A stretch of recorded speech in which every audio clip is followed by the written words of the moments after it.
this part to Roslyn, my co-host Roslyn from New Jersey, to take us through today's main event, which is discussing the partnership between the diaspora and KLM. The diaspora have looked around, and the only group they've come to the conclusion that they could partner with is KLM. So it's my privilege and honor to facilitate this. And straight away, I go to New Jersey. Roslyn, it's all yours, sister. Thank you very much, Chris. We are really pleased that you have provided us this platform as Kenyans in the diaspora, Kenyans living in the US, but also extending this to a conversation with the Kongamano la Mageuzi, which, to be very clear, is a political organization that seeks to get political power in the country, in Kenya. And so my job today is to help facilitate discussions here as Kenyans. We've already done the first part of it where we've gone through views around the table on the BBI and what we think about it from the diaspora and what Kongamano la Mageuzi think about it. So what we hope that this second part will focus on is really on how does Kongamano la Mageuzi work with the diaspora, understanding the value that the diaspora brings, as we had before, 300 billion Kenyan shillings a year, 28 billion Kenyan shillings into the country every month. That is a huge financial might that the diaspora has. We have around the table here Kenyans in the diaspora who are distinguished in their various careers, people who are teaching as professors, people who are working as economists, colleagues who are working as engineers. There's a lot of wealth of intellectual capacity that exists within the diaspora. We also have a diaspora that really came here because there were no opportunities back home. And so they understand what it means to live in poverty. They understand what it means not to have, but they also understand what it means to be able to have an opportunity to use your skills and earn a living. Many of us are people who were brought up by parents who are clerks, who are mkokoteni pushers, who are wheelbarrow owners, but we got to be where we are today because of the opportunity to come to the US and get an education, the opportunity to be able to work as a watchman and raise money to go to Rutgers University and get a PhD. That is not an opportunity that you would get easily in Kenya. So we don't take that lightly, and we take our responsibilities as Kenyans in the diaspora very seriously. We've had Jerotich say reminders earlier about how sisi hatupendi ujinga in the diaspora. And you saw it, all of you, when I worked as a commissioner. When I realized that kulikuwa na ujinga mwingi, I just packed up and left because that's how it is. That's how we do it. If you continue bringing lots of shenanigans around, we just can't. That's not how we built. We're built to see things that are credible. We are built with very strong integrity. We've worked hard to earn every single shilling we have or every single dollar we have. And so we take issues of integrity very seriously. We take issues of professionalism very seriously. We take issues of ethics very seriously. So I hope that in this conversation that we're going to be having, we will be able to share with Kenyans in the diaspora and but also our Kenyan compatriots.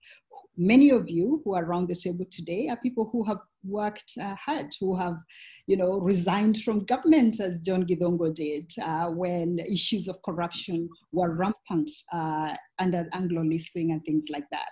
We have people like Nduko who have fought very hard for the country for many, many years. We have Jerotich who has a record of working on issues of humanity, Kenya, of what do you call it?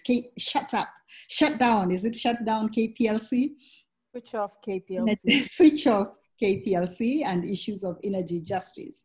We have colleagues like Lucia Ayala, young, brilliant minds that speak truth to power without clenching an eye. We have Mtemi, who's, rattled the government to the point that they have shown him a bit what a cell looks like and what it means to have police just come and, bump into your house and take you. We have colleagues, like Kalia, young people who have been out there pushing for justice and pushing for human rights in their own right. So I think we have a very great team here, both from the diaspora. Kawasi, we remember you from all the fights that you've had over the years. And so we look forward to really having a very good conversation today. So what I'm going to do is kick it off actually by passing the floor to John Gidongo to just give us a sense of what Kongamano la Mageuzi is for those of our compatriots in the diaspora who might not have a sense about what it is, but also then to figure out what is it, which areas can we partner with? How can we bring together our financial, intellectual capacity together, the numerical strength, 3 million Kenyans living in the diaspora. How can we bring this together to develop our country? So John, over to you. I know I am ambushing you, but I know you're very capable of handling this. So over to you, John. Thanks, Rosalind. It takes this kind of meeting to remind me that Rosalind is part of the diaspora. She's so often with us here that it's only now that I'm realizing, oh, actually she's in New Jersey. So thank you, Rosalind. Today we are attending a meeting at a time that is convenient for you. Usually we're talking to Rosalind when she's just woken up in the morning. And and it's a pleasure to meet you all. Maybe I can just start with a little story. I found myself appointed to government in December 2002. And prior to that, I had worked with the different political parties, including KANU, as head of Transparency International, helping them to develop anti-corruption strategy. Now, the opposition took to it much more enthusiastically, and then I found myself being asked to assist in implementing it. And I sat with one of my mentors, who is a Nigerian professor who had worked for a long time in public service and also for the World Bank. And he gave me a piece of advice very early because I was completely new to government. He said, listen, when you're going into government, we come from common law countries, Nigeria, Ghana, Kenya, etc., Zambia, South Africa. There's the Administrative Code of Regulations and the Financial Code of Regulations, which governs how the civil service works and interacts with each other. And it says, read them. They're very boring documents, but read them. And so I sat down for 2 days, basically locked myself down and read these two documents, which have been put together. The latest edition had been put together by the late Professor George Saitoti, who, for all his weaknesses on the corruption front, was an extremely meticulous technocrat, and so had done a very, very thorough job. And it sort of made me understand that the Kenya government works to a certain extent. When it wants to get things done, it works. I've been to many countries around the continent where that is not the case, where even paying salaries of civil servants is a challenge. And that was true even when I joined government. I learned how to navigate the bureaucracy as we went about prosecuting the fight against corruption, and there were certain non-negotiables, which was quite interesting. Despite all the Goldenberg, Anglo leasing, all the corruption and everything that you read about, there were certain non-negotiables. I won't go into all of them, but one of them was just basic macroeconomic stability and public finance management. That a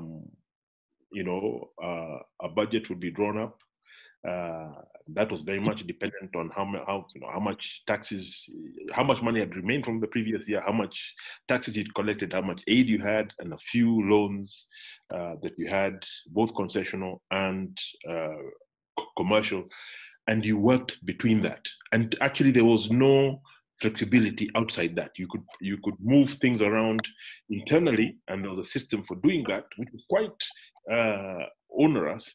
But that system worked, and across many common law countries, this system worked. And in Kenya, whether you're talking about Kenyatta 1, Moi, the Moi era, Kibaki era, ironically, that system, that basic system, those basic systems held despite all the challenges and difficulties. However, since 2013, those systems have gone. We've broken the bank. The basic systems via which we manage, the economy and the bureaucracy have collapsed. Not collapsed, but ignored, not taken that seriously. Decisions are taken, and then documentation manufactured afterwards, or sometimes there's no documentation at all. I know very senior officials who are basically fired by the salary simply stops arriving, and you ask and no one can tell you. That would never have happened. So, and the reason I'm setting this sort of baseline and background is that our politics plays out on this foundation, a foundation which has become a lot more wobbly in the last 7 years. And as a result, ironically, the importance of that politics, even the most petty elements of it, have been amplified dramatically. So we find ourselves in Kenya in a situation where if it's not corruption-related channels on the front pages, it is the sayings and activities of our various politicians that are being reported on. And that's all. Nothing else of any significance that seems to impact people is happening, even though I would argue that devolution is different.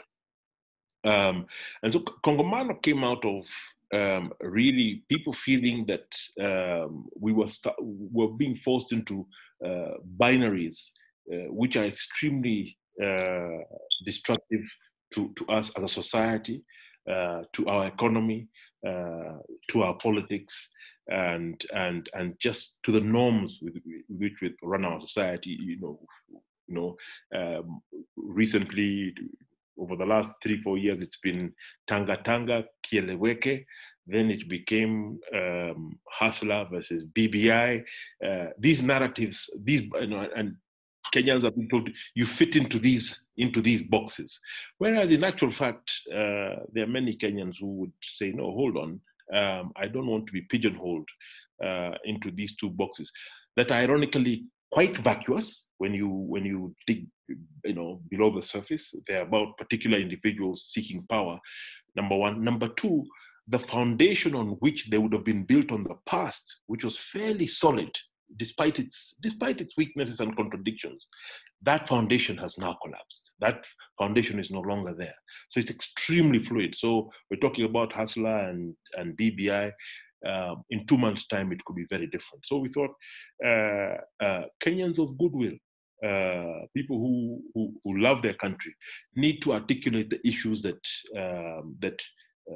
really matter for the Kenyan people, and the initial initiative was to congregate around the Constitution, the 2010 Constitution, which was being undermined by the changes that I've been talking about. So the whole move to Tekeleza Katiba became a clarion call around which Kongomano developed, and also to distance ourselves from these very fluid political, self-serving political realignments that we are seeing that are based on seeking power for commercial purposes, and articulate an agenda whose spirit resides in the 2010 constitution that took us decades to fight for. And so that's what Kongomano is. Initially, what Kongomano, I believe, and I stand corrected by my colleagues who are far more engaged on the ground. Kongomano has come to occupy a space simply because it is not these other two. Even though there have been attempts by the mainstream media and by the other binary sort of political forces to pigeonhole members of Kongomano and other independent progressive formations as being part of them. But I would like to think that Kongomano is separate, still part of our society. Even the hustlers and the BBIers are part of us. They're part of our society and they're not going anywhere. We cannot exile them to Madagascar. They're part of our society. But there has to be a group that believes in the spirit of the Constitution and stands for it during this time and pushes for that, especially at this time when people are very confused. We are, in the US, you are now in the second wave of COVID. In Kenya, we're actually, I would call it, we're in the first wave of COVID. What was quote unquote the first wave was truncated very quickly by very quick action, very dramatic action of basically the government stopped movement and locked us down, and it was very effective. Once we opened up, I now, talking myself personally, I know of one person per day who is hospitalized or dies from COVID. But I think Kongomano, I'd like to think, was a group that stands for the principles and the spirit of the Constitution and speaks for Kenyans in a language that is not being spoken to regarding what is important to them by the current political class, especially now when we have all these failings in our governance institution. So that's what Kongomano is, occupies that space.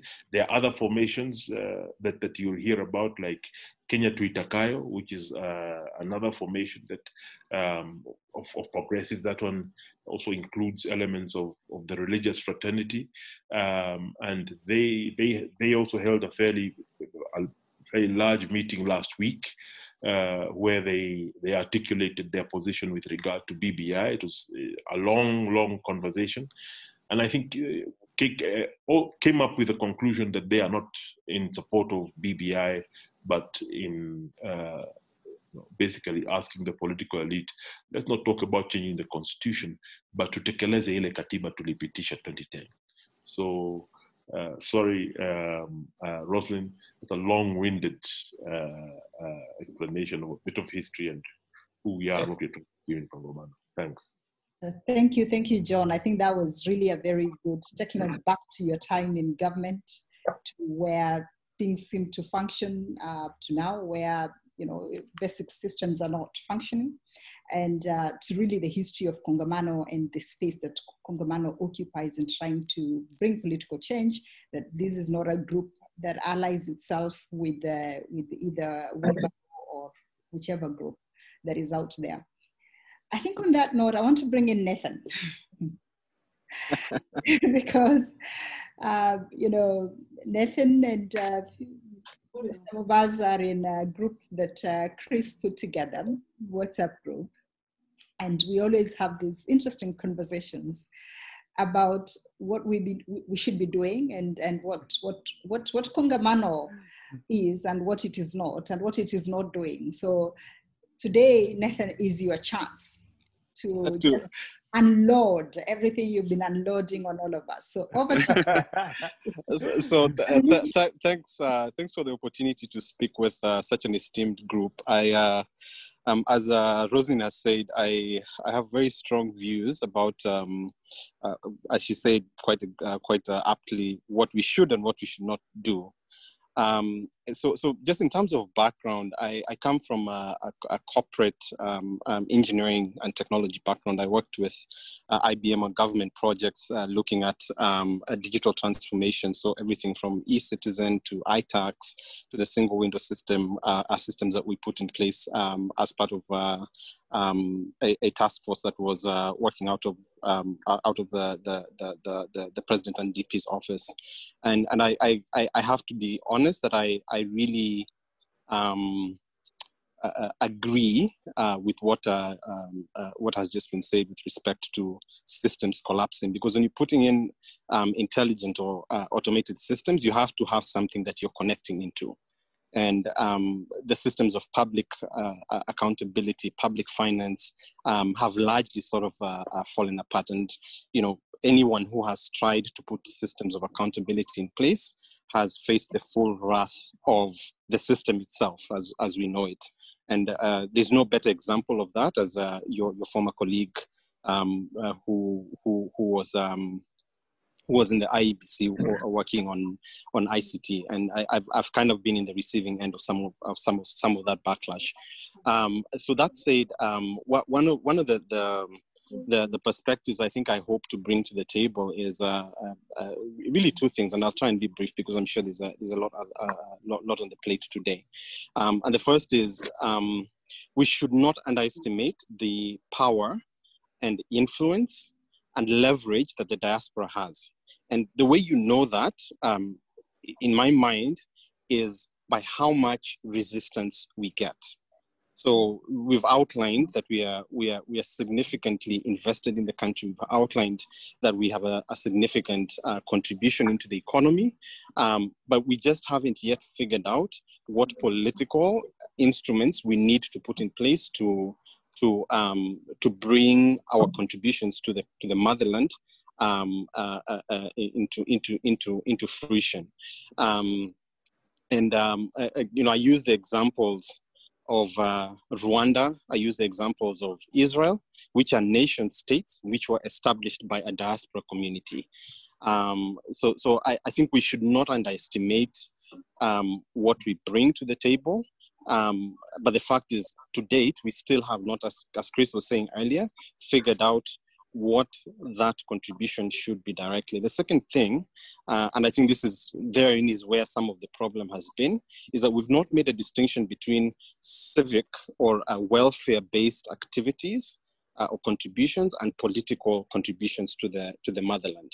Now, in my mind, I for some part of my career, I worked as a political organizer in the Democratic Party. So I was part of the election system, the election team that worked on the polls in Florida and in North Carolina during the 2008-2013 elections. And what that taught me is that politics is really just a game of numbers. It's a game of how many, we used to say, how many babies you kiss, how many hands you shake, how many people you talk to, how many people you reach, how much money you raise. So it's really just a game of numbers. And unfortunately, by virtue of the fact that, the diaspora has a lot of academics, the civil society has activists, we get caught up in those sort of policy level fights and forget that to win power in a country like Kenya, and unfortunately the status quo understands this really, really well. They understand that the only way we get mandate to transform the country into what we want it to be so that it can serve our interests is if we win the votes. So if tomorrow, for argument's sake, let's say the current president runs against the current deputy president runs against the former deputy, the former prime minister or some other opponent, and one of the other wins the election, either fairly or unfairly, but is able to prove at the end that they won the numbers. If one of those people is able to do that, he gets executive power. There's no two questions about that. So it doesn't matter who was the better candidate. There was a really interesting discussion we were watching the other day. Is the citizen doesn't have neither the wherewithal and doesn't have the opportunity to choose the candidates. It's whoever presents themselves. One of the discussions we had was it's like a pageant. So it's who puts themselves. You know that the most attractive women are who go for Miss Universe. I've seen more beautiful women in the village, but those women are not Miss Universe or Miss World because they did not present themselves or they didn't have the opportunity. So it's really a game of not only numbers, but you have to present yourself as a candidate or present yourself into contributing towards the political discourse and system so that you're able to sway the numbers one way or another. And to me, the numbers are interactions with people, and secondly, raising finances for candidates' campaigns. And ultimately, that's what elections are about. So we can have a long discussion about what is wrong about our country, what we should be doing, but ultimately it boils down to those two things. So I think that the edge that Rosalind is talking about I've been pushing to ask, how are we engaging on the numbers? How are we reaching people? Because when I put on the TV or when I go to YouTube, I see the deputy president talking to crowds, and granted, there's restrictions and they have control on that. And where you meet people in Kenya is that you go to churches, harambes, family events and community events, you knock on doors. And those systems need to be put in place so that we can start to measure how much engagement we're having. And unfortunately, right now we have the ability to use also mass media to do that.